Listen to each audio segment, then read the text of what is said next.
So in the clerk's office, hey Julie, Sorry. we do the customer services that we provide, mainly land records, property taxes, elections, vital records, dog licensing, and then we do other things. Okay. And this is a list of more services, and I'm not going to read every one, so we can bypass this. Land records, that's a major component of what we do, and prior, just back up for 1 minute. Yep.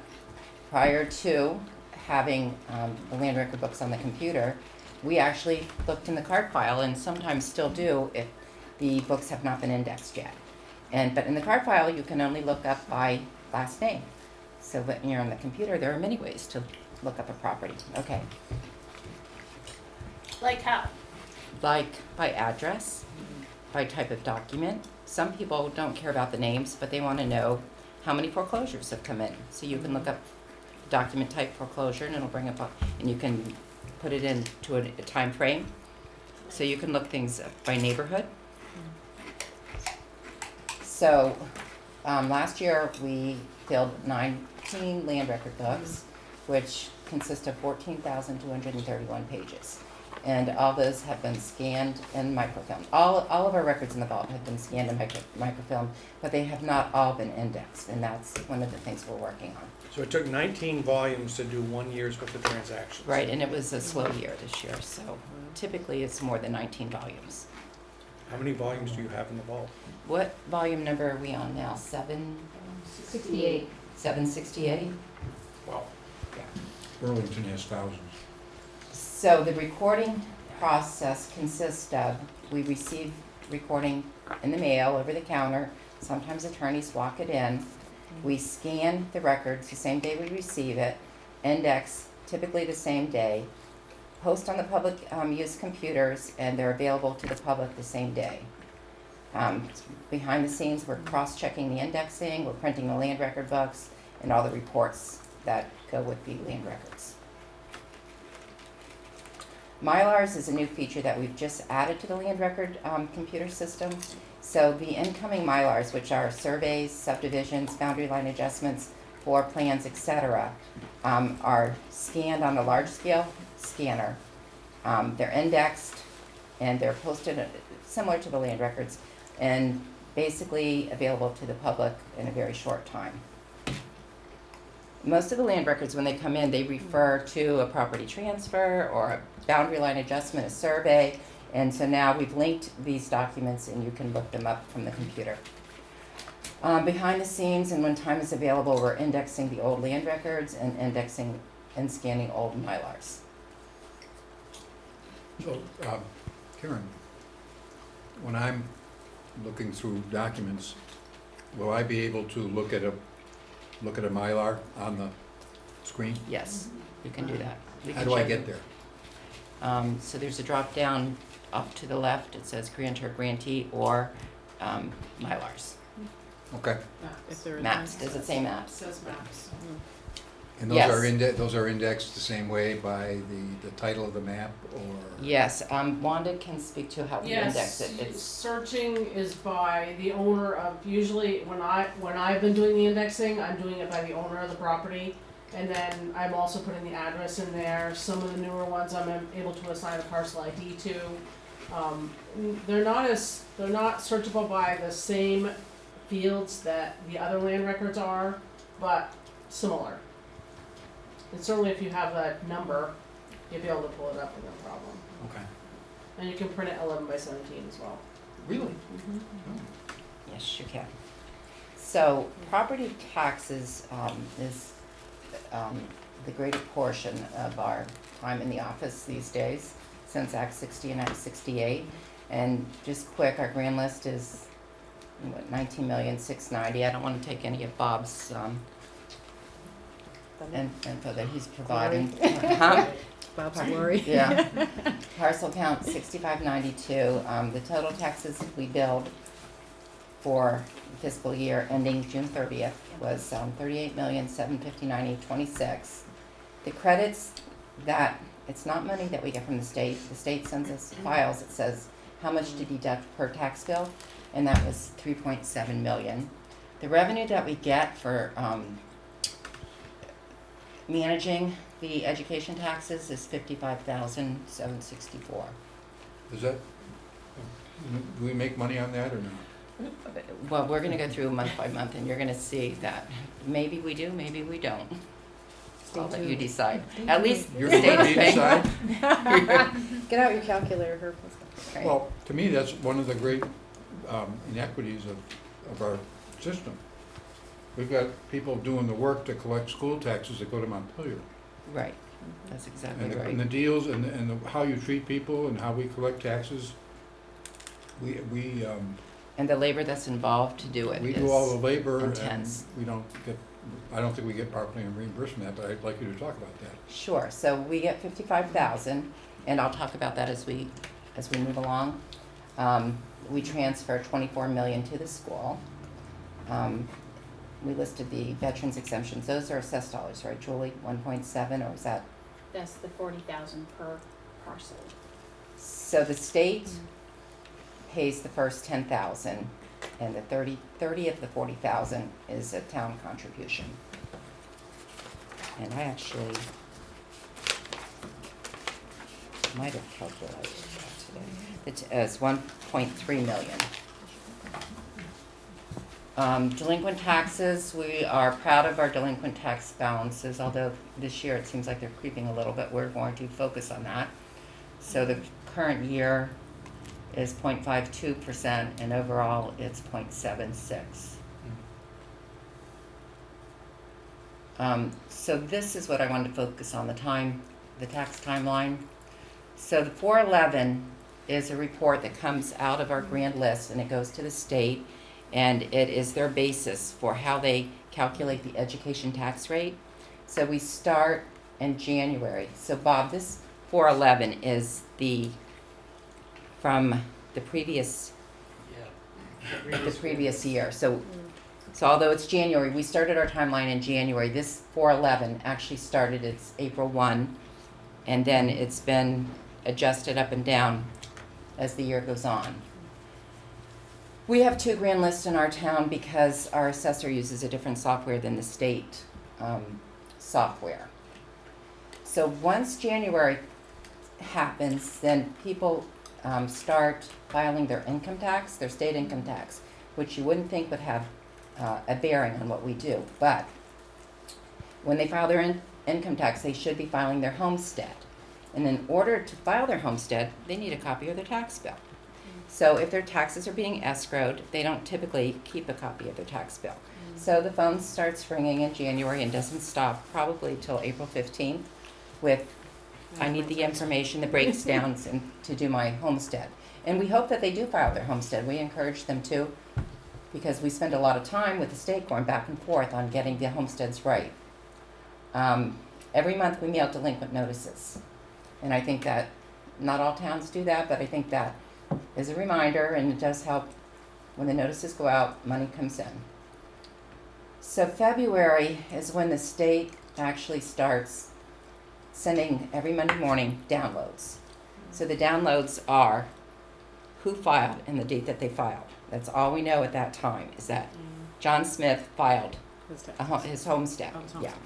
So once that starts, it's weekly. We look at it because at that point, if it's like an in-house occupation, do they give you the breakdowns of the percentages at this point? Yes, we are getting anybody who has business use of their property, rental use of their property, outbuilding use of their property, they declare a percentage of that, which decides what portion of their tax bill is non-residential versus residential. What happens if you don't file your homestead? Then you get a tax bill at the non-residential rate. And some people are not aware that they haven't filed until they get their tax bill. Which in Colchester is a bad thing. In other communities, it's a good thing. Right, because our residential rate is still lower than our non-residential rate.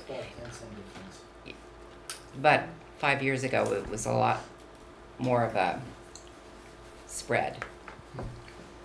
So It doesn't say right on the tax bill, non-residential. it does say non-residential. And I've never that's really when looked we that get, closely. yeah, well, that's when we get the Where's phone calls like, why did my Right. taxes go up $700? Right. Well, Right. you know, why? So then we start looking at last year, and they filed last year, and maybe they got a credit last year. So then that prompts them to file at that time. Okay. So it's a moving Mhm. process all year long. You can go to the next one. So March, our tax installment, that's our last tax installment in our fiscal year. So after the last one, if somebody's overpaid, we're processing refunds at that point. We're also mailing delinquent notices. And it's also, since it's the last tax installment, we are reviewing the balances and determining if somebody hasn't paid any taxes for 3 installments, nothing, not a penny, then we start looking at them as a possible tax sale. We try to contact them and say, we're looking at you, we're considering this for a tax sale, and we try to work with them directly and review the list and write notes on their delinquent notices and try to get their attention before we actually hand a list over to the attorney. So so up until April 15th, people are still filing their income tax and they're filing their homesteads. So April 15th is the deadline, the supposed deadline. You can continue to file, but that is your deadline. So April 15th, up to that point, we're still getting the downloads. We still know that people are filing their taxes. But if you haven't filed by April 15th and you file after April 15th, you're going to get that 1.5% late fee on your bill in July. The one that was 3% last year, and you voted to reduce it to 1.5%. So anybody that's filed up to April 15th, they possibly have a credit, and they have the homestead rate, and they don't have a delinquent amount due. Now, these are residential, Yes. because commercial could file maybe at a different time. Yes, they don't have to, commercials don't file homesteads. Correct. So they get But their tax bill at the non-residential rate. I'll wait for that. But that's Okay. coming soon, right? So, in May, we submit to the state tax department an electronic listing of parcels that should declare. The state is communicating with us back and forth all of the time. After April 15th, they send a file of people that filed last year but didn't file this year.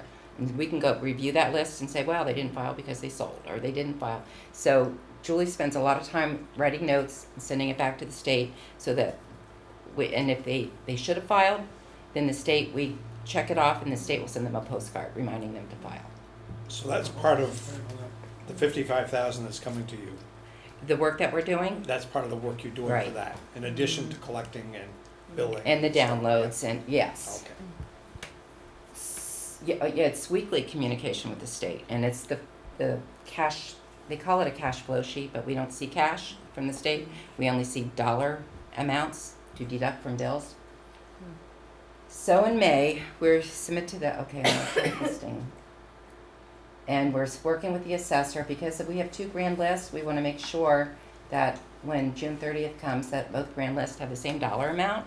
So if anything's happening on the assessor side, or with the grand list that we're managing, we want to make sure that if there's an address change, a name change, a dollar amount change, that it happens in both grand lists. You can- So June is the last month of our fiscal year. We're getting ready for the Board of Abatement.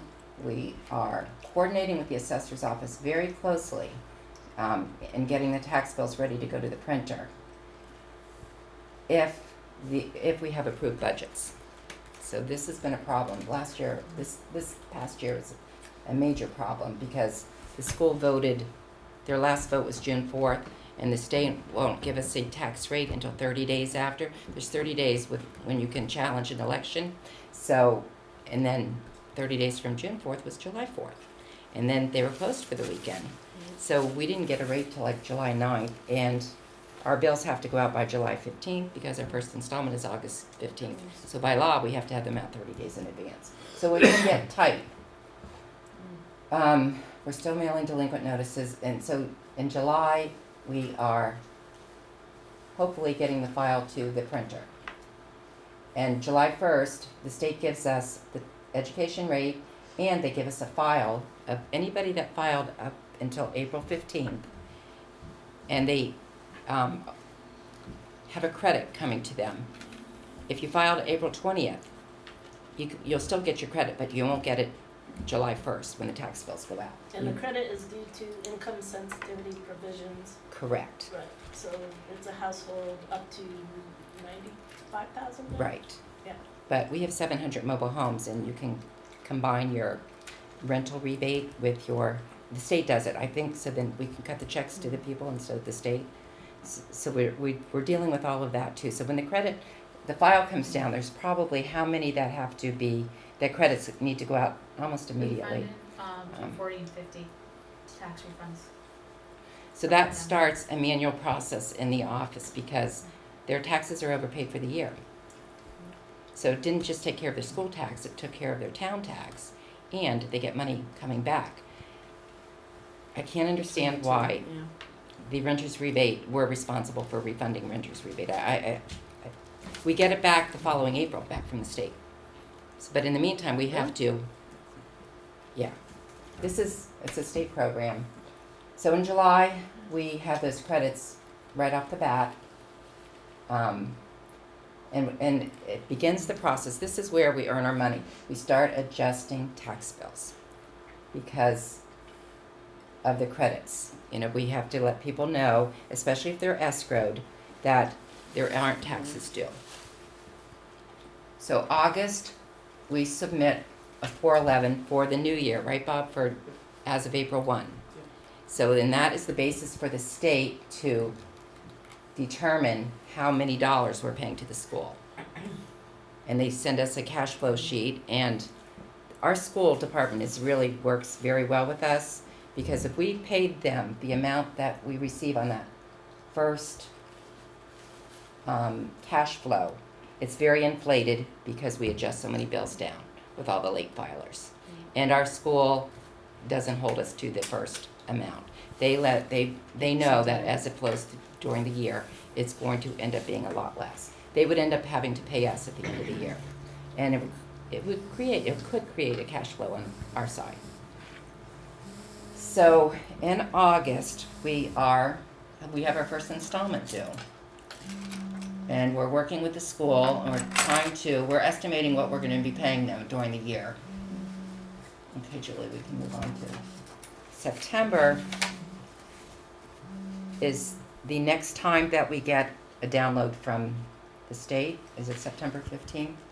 Yes, tax credit download, yep. So if you filed after April 15th through August 31st, you're a late filer, we will get your credit amount. So we've already sent you a bill at the wrong amount because we didn't know what to credit you. So that immediately starts adjusting the bills. And that's September, so the next installment is November, so Julie actually has time, except for that the state notifies the taxpayer at the same time that they send us a file, and they're looking for their money, especially if they have an overpayment. So this past September, it was 99 bills. that we 99 revised. new bills. 99 new bills from the download. So this is when we earn our money, because years ago we didn't revise bills. October 15th is the deadline for filing your homestead. After October 15th, you cannot, for a tax credit, you still can file your homestead and change to the residential rate after October 15th, no? No. So October 15th is a deadline? For both. Right.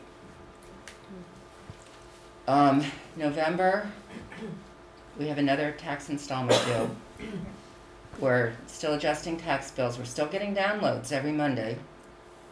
And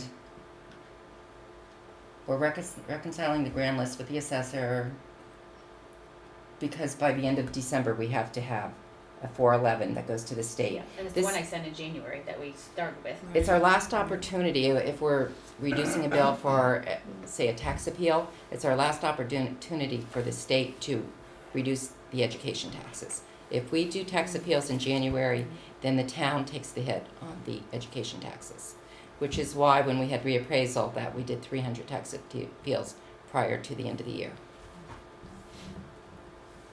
Then why would you do any, Why would we what? why would you make any changes after that date then? Well, the town of Shelburne chose to take their tax appeals out of a 2-year period because they didn't want to overburden their justices. Now, when the appeal goes to court, though, like We ours take the did, hit, we take the hit. yeah, because we have no control over their calendar. So we started our action well in advance, but when it winds up being litigated and it goes into the next calendar year, then Right. Colchester owns The that debt education. if we lose. That's what we were looking at. And that's why the tax department said they felt our pain. We had about 20 minutes. Okay, so, move on. Elections, we have a lot. Town school every year, state primary, the third Tuesday in August every other year, the presidential primary once every 4 years. The state and federal elections are the first Tuesday in November. Bond votes when required, revotes when necessary, special elections. Different rules, different timelines for all elections. So you can move And on. each election costs about $5,000. Well, it can, yeah, in March, right. Sometimes the revotes, depending if you don't have to program the machine, it can get a little cheaper. But yes, elections are expensive. Statewide checklist has been, we've had that for maybe 5 or 6 years. Statewide check, longer. Longer than that, yeah. And the Secretary of State's office is upgrading. They're getting a new program before the presidential, and it's going to have, we hope, a lot of features that are going to make our life easier. They've invited us to sit with their programmers, and we have. Wanda and I have gone to Montpelier, and we'd like things to be more efficient for the absentee voting. We like barcodes, so that when they come back, you can just, the participation in the checklist, just to take a wand, and they said they're gonna do it. These are just numbers, the number on our checklist. For some reason, March 2014, we had a lot of voters. I'm not sure why. 15%, it seems like, vote absentee. What's changes is the more of that 15% is voting in the office each time, each election. So the traffic to the office is pretty heavy. Yeah, which is why we put up booths. We have 3 booths up right now. We do vital records, record index, to move on. Those are just numbers. Dog licensing. For some reason, it looks like we have a lot less dogs in town. I don't believe it. I just think people aren't licensing their dogs. So, and in the background, it's all the miscellaneous things that we do.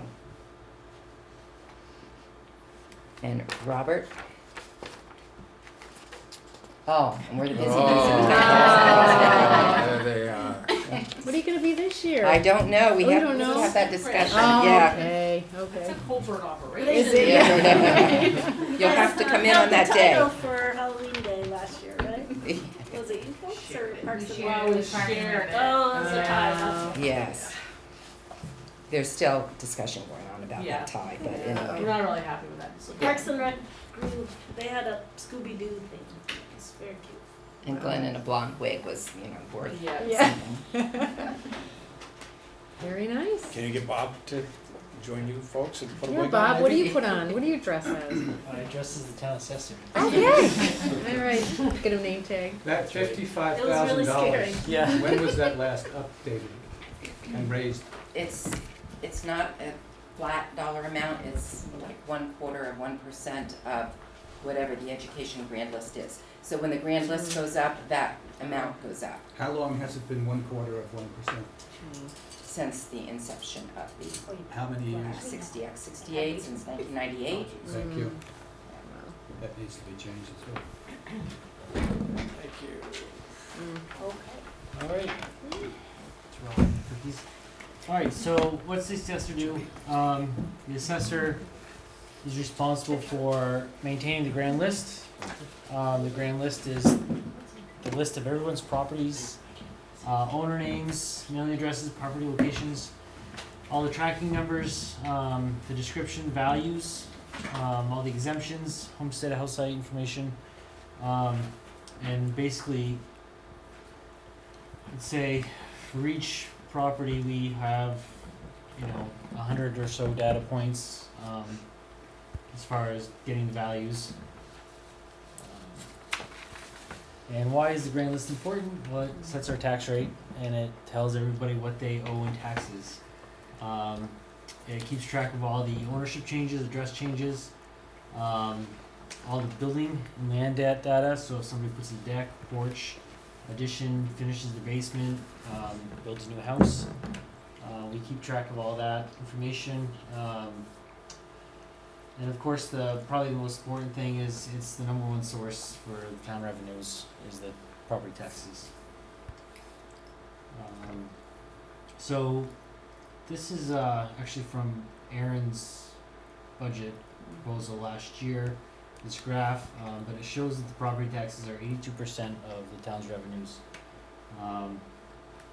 It gives what all the different departments have for revenues, and so my office is responsible for equity over that 82%, which is the most important thing my office does is maintain that equity.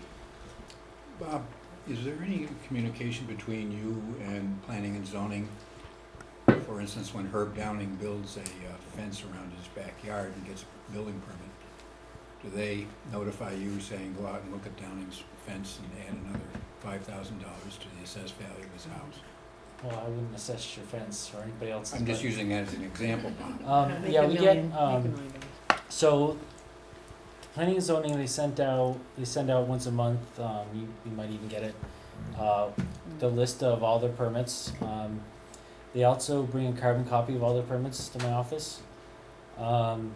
And right now, we are changing from actually entering those permits into our into our software, so that we'll be able to just import all that data. But as it is now, we're manually entering that data now. So they bring all the permits over to us.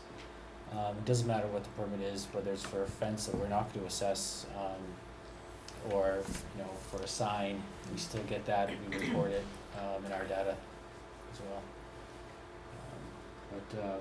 For the But that transition with the software and importing that data is within a month. it is actually Vision. When I talked to them last week, they were testing it last Friday. They actually were having issues, so they wanted to. I had to send them the data over again, so they could keep testing it. So is each parcel then flagged? So let's say not a fence, but let's say it's adding an addition onto a house or something like that. Does that flag you to go out and take a look at it, or Yeah. wait till they get a certificate of occupancy, or? We do a couple things.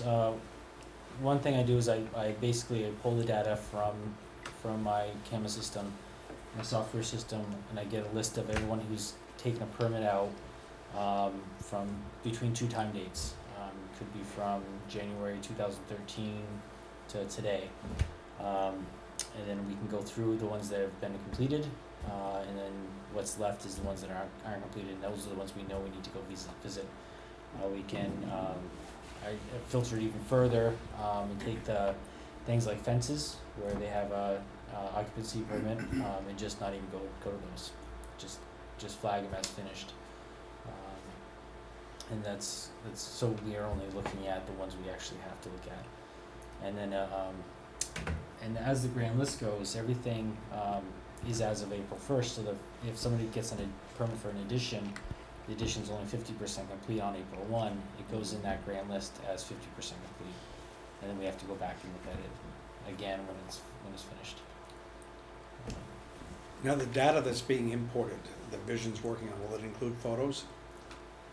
No, the photos that we take are put on a server that will be accessible by the permitting software. So But if Derek were out taking a photo of an exterior of a building, you wouldn't have access to it. well, he could load it onto our server. he would be able to have access if he wanted to. If you wanted to. Yeah. I don't know how many photos he takes. Okay. I'm sure his photos are probably more of, utility boxes and fire extinguishers or something, but. We are having a number of conversations with the clerk's office and, Mhm. and the assessor's office, which now just consists of Bob, about how we realize some efficiencies with respect to Derek's inspections for fire code and Bob's inspections, so, Particularly too, That since is- he's on the inside. right. When you call up 6 months later, they may be busy, But and you may that's- not get back on the That's inside. right. So one of the efficiencies that we've done is I now have Derek's calendar, and they share my calendar, so that when Derek goes out to do a final CO, I get notified of that, and I can just meet him out there. So I'm Okay. doing the interior inspection with him, and that seems to be working all right. Of course, my schedule doesn't always match his, so I don't always get to go to all of them, but it seems to be working pretty good Good. that way. We've been working on that for a while now, and with every time there's an admin change in the planning and zoning office, we have to restart it, but it seems to be rolling along. So, so the two things that we look at with the grand list, of course, is the equity, which is what I'm concerned with mostly, and of course what you're probably concerned with, which is the growth. So we have a picture of a very tall building. This is on the That lake. is an It's, odd looking, And from East that Lake Shore Drive. angle, you don't Yes. see it from I the know road, exactly what yeah. it is. yeah. And I did doctor the picture, so it is a little bit more skinny than it is wide. You photoshopped it? So it looks a little taller, but Mm. it's a kind of a funny picture representing growth. So this kind of Why do just you keep looking at me? because you're right to my right. So this is basically what we went through last year. So we had 851 parcel visits. That included the appeals that we went through as well between 2013 and 14. Errors and omissions as well, but it just shows you how many properties we've actually touched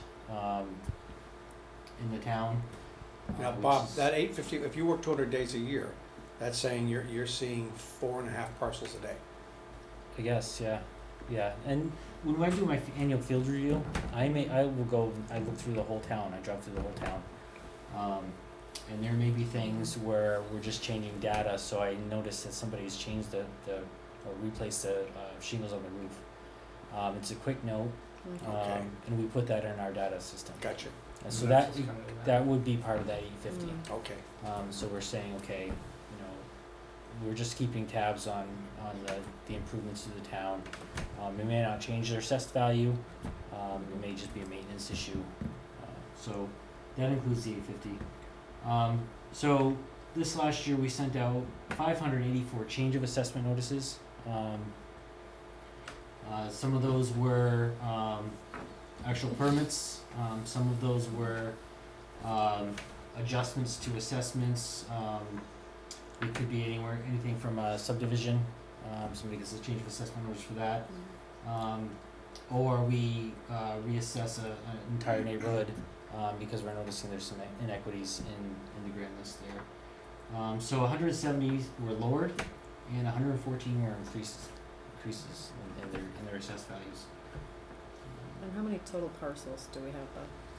6,596 taxable parcels.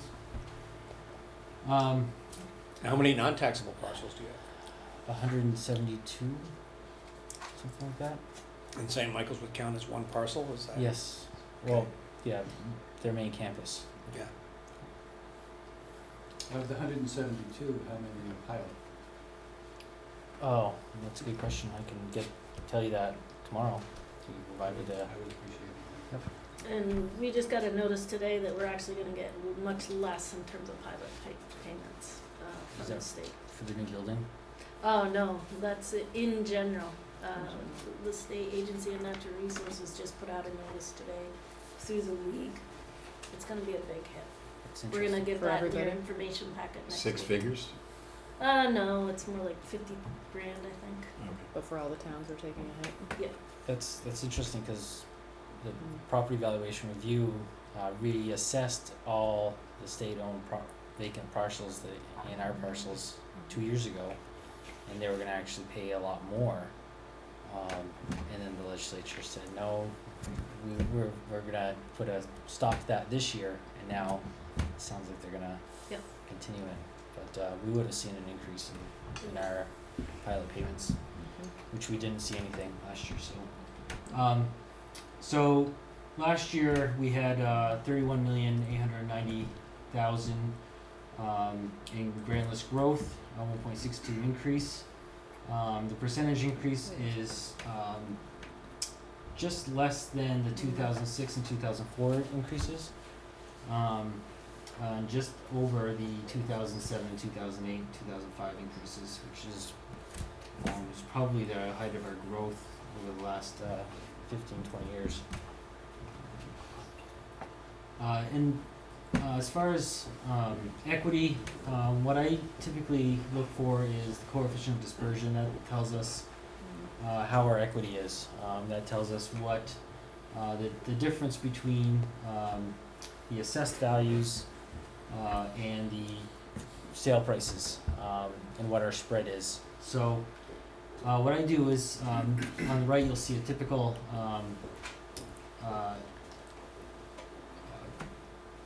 spreadsheet I do, a report I do, and what this does, you can't quite see it, but this particular one is all the single-family residents broken out by building style, and the number of sales, the sale price, this assessed value, what the ratios are, and then what the coefficients are.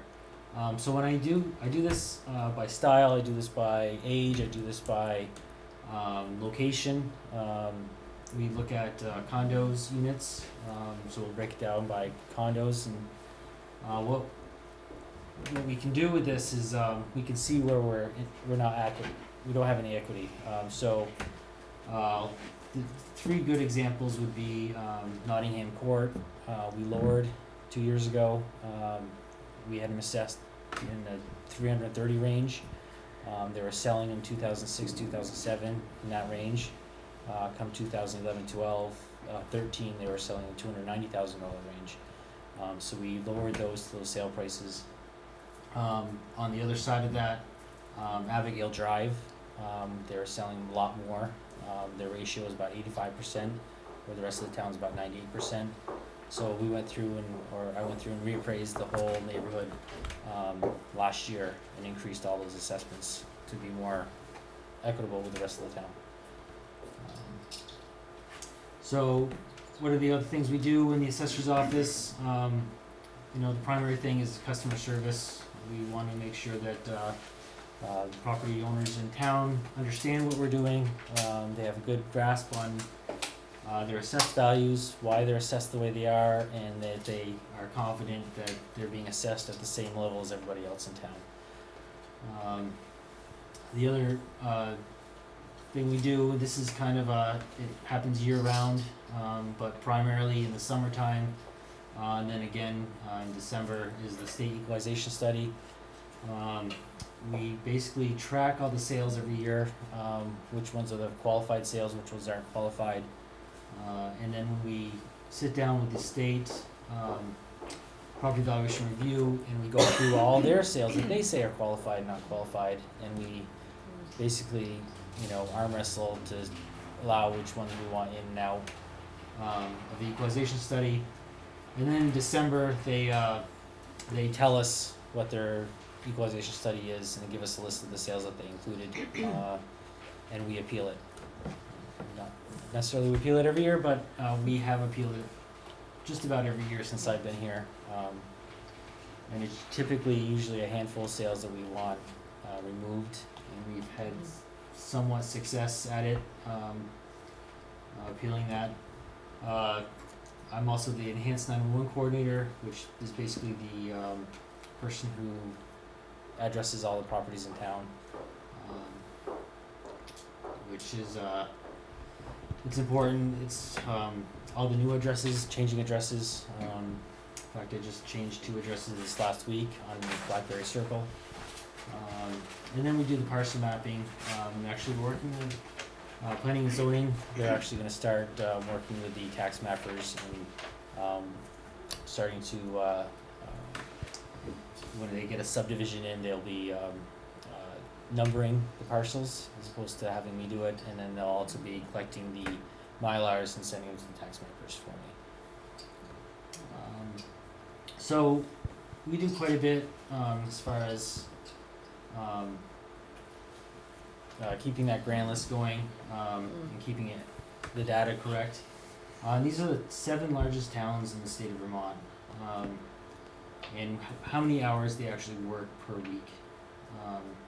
So Hartford has 5,400 parcels, and they have 2 employees at 75 hours. Rutland, almost 6,000 parcels, and again they have 75 hours. And you can see Colchester, which is the 4th largest, with 56 hours. 8 of those hours are shared position with finance, and then we contract 8 hours to help with data collection. So then we have what do we do about sharing workloads and the fact that we're running on 56 hours trying to maintain all the data that we have. So we're cross-training, we've been cross-training with clerks and planning and zoning office so that they can start running reports. They can help customers as they come in with the assessments and how they work. Like we mentioned before, sharing the calendar with the building inspector. I'm implementing the import-export routines for planning and zoning. The tax billing software, we've had that for a while now, since 2011. It works fairly smoothly, but there is a lot of reconciling between Julie and I every year to try to make sure that everything matches. And basically, it's a lot of back and forth. GIS, making sure those parcel numbers are matching and that the data is going into the GIS systems. And then also the clerk's office is taking over a lot of the responsibilities that we do as far as entering the ownership changes. They are screening phone calls and people walking into the office in order to relieve some of the day-to-day customer service, and also the more tedious data entry of transfers. And since they're doing the records as it is now, it just makes sense that one person does the recording of the deeds as well as the entering of the grand list. And I don't know if we should talk about the new position. Right, so we have had a collaborative process in terms of determining the needs of the assessor department and the clerk's department. And we've also pulled in planning and zoning because they're so closely aligned. We've done basically a job function analysis of all the different admin duties and what's required. And we're in the process right now of advertising for a shared position between the clerk and assessors. And Sarah has also generously taken over some of the duties that Bob just referred to. And this will be a property/tax specialist position. It's probably it's called a grade 8. It's somewhere between a $33,000 to $43,000 position. So we're going to see if that works, along with still maintaining the 8 hours from the town of Essex to do some field inspection and data entry work. How's that been going? It's pretty good. She's just learning the system, getting up to speed with how we, manage our permits in my office. And she's gone out a couple times. I've gone out with her. That's what she does in Essex, so she's used to data collecting. Just getting used to our system and what we want. She's pretty good data collector for Essex, so she'll work out well for us. And then I think the contract is that we relook at the contract at the end of the year, after a year. Actually, a 6-month time frame, and then the agreement's for a year. Yep. And we'll reassess. Great. When are you looking to get this new person for the shared position on board? We'd like to do it as soon as possible. Resumes are due October 28th. So that person should also help with the homestead downloads. They'll be doing that, as well as helping Julie with the tax bills and vital records. Great. What we're hoping is, because of the data transfer between planning and zoning in the assessor's office, that does take away some of the data entry that was It does. required by the assessor's office. So we realized an efficiency there. There's other efficiencies that are being realized because of everyone working so well together. And I'm so appreciative of all these staff members coming together and trying to reach a solution that we hope will result in less cost to the taxpayer. Great. Anybody have any questions? Karen mentioned in her presentation something about the state tax software not being compatible with yours and having to, I think, transfer that. I mean, is that something that's just nature of the beast and it can't be fixed, or are we running the wrong software, or what's? No, our software's fine. We run, it's the same thing as Hartford has. We have the same software that Hartford has. And the state has their tax billing software, NIMRIC. And it's just an import routine. The state licenses out the NIMRIC software through NIMRIC, and NIMRIC also has a CAMA software for their assessment piece, which is a little bit more seamless because those two softwares read each other and they're designed to read each other. Whereas ours is designed to basically do exports into whatever tax billing software a particular town has.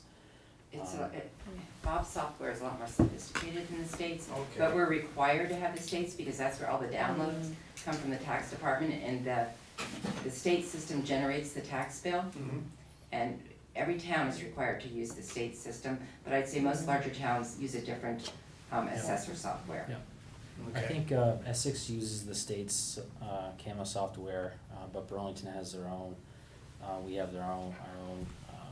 Most large municipalities. And the state's is less sophisticated. It is. A lot less. Okay. It is. It doesn't have the reporting functions that we have. It doesn't have the capabilities that we have as far as running commercials, cost tables, and things like that. Gotcha. Okay. Anybody else? I'm all set. Okay. Thanks, Bob. Thank You want you. a quick tour downstairs, or are you good? Let's stretch. It's gonna be long. Let's go run downstairs real quick. So if you need to look up in the older books, any documents, you need to go to the card files. But the newer books, you can find on the computer and print them from the computer and never have to come in here, grab a book, open it, and bring it to the copier. Is that good? That's perfect. And how much space do you have left? A lot? So we're just getting ready. I said, when we moved in here, I said, it's gonna take us 5 years to turn the corner. Well, we've been here 5.5 years. Did we start the corner? Not yet. Yeah, we're close. We just had the shelving installed on this side. Looks like we have like a row and a half left. And at 19 books a year, 22 books a year. Right. We actually lock up our vital records because we do passports here, and if you touch vital records, you can't touch passports. So we segregate duties in our department. Really? We do, because we would not be able to issue passports, and that revenue, it's about $25,000 a year, which is a help. You know, it's definitely. get passports here. Yes, you can get Yeah. passports here. Right, You go to and we do Costco, you get the passport picture for photos. $5, and then you come here to get your No, passport. we do photos Oh, you too. do photos too? You do Yeah. photos? All right, Cool. forget Costco. Yeah, Come really. here.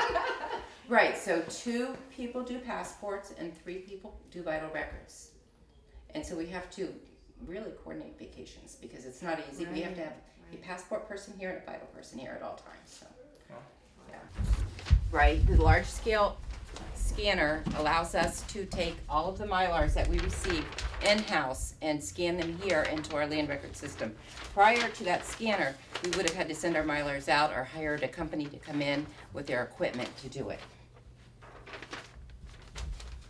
And planning and zoning and the public works probably use the scanner as much, if not more than we do. Is that a printer too? Yes. Yeah. Sweet. It can do posters, How long have we had that now? a year. A year? Yeah. And we didn't have space for it, so Sarah kindly let us put it here, and she's able to use it whenever she'd like. Okay, Well, you so cut it these yearly. two computers are the assessor software computers, and they have property record card information on them. You can't look up land records on these, it's just definitely property record cards. And a lot of title searchers start here, they get the property record card, it tells them which deed book That's slick. the deed is in, and so It is. then they move on to the computers on this side of the office, which is the land record. It really is. So this is our newly added feature, which are the Mylars that are in the vault that have been scanned, and you can bring them up here in the land record system. You want to bring up a And deed? so what is a Mylar mean? It's a map of a subdivision, it could be a boundary line adjustment, it could be floor plans for a new building, but they're required to be recorded. You wanna see what they look like when they're recorded? Show them. You wanna bring one out? We scan it, index it, and then we can look it up on the land record software. Gives you all the information, landowner, property address. The newer ones will also have the parcel ID, so you can also search by parcel ID. You can search by address, type, like Karen said, type of document, grantor, grantee. There's all kinds of ways, and within here, you can do it by name, date of record, book, there's, It links Million. documents, so if, yeah, let's find a. most people could care less about this, but if you're an attorney and you're in here doing a title search, if you find a mortgage and it's been discharged, it'll link to the discharge. We also have PTRs now too, so if you go to the warranty deed, and you'll see down here and you wanna look at the property record, see what they paid for it, you just highlight that, go up to image, and it brings up the property transfer that's attached to that sale. In most towns, you'd have to go to a separate book in the vault to get the property transfers, a separate index for the maps, a separate index for the land records. So how many communities do you think are as up to date as we are in terms of digitization of land records? I'd say maybe 10 in the state now are getting to this point. It depends on how proactive you are and how, going back.